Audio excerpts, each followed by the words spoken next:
Hmm? Si nanay sa una, si tatay sa likod. Ganda naman dito.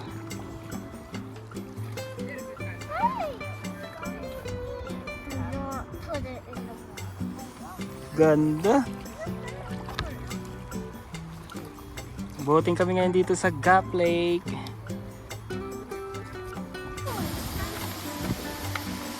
Oh, natuloy din ang aming picnic.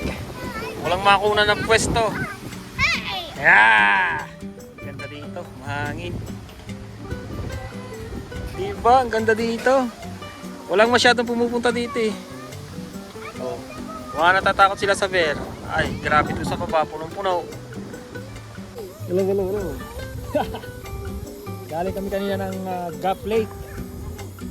So, wala namang mapwestuhan din doon sa picnic area. Kaya pumunta kami ngayon din sa bundok. Dito kami nag-picnic. Dati kami ay nag-hike na rin dito sa area na to. Yung natita ko. There are no spots.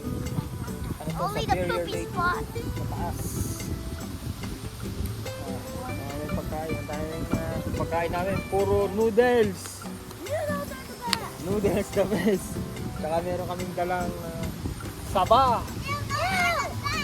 So, mga bata ko naman ayaw nang bumalik kanina sa lake. Kaya kami picnic na lang din sa gubat.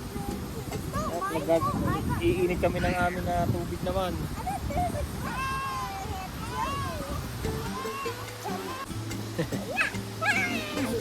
Sana walang bear. Siguro wala namang bear ngayon.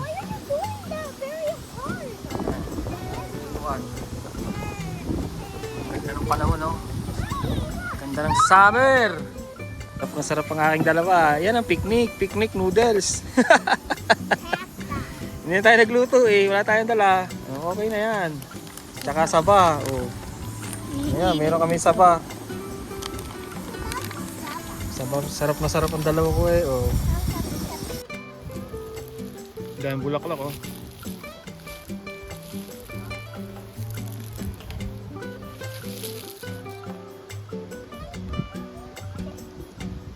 Ganda dito mag-picnic. Tahimik, hindi maingay. Ang dalawa ko. Hindi na namin kayo nalok ng aming pagkain at noodles lang. Uwi na!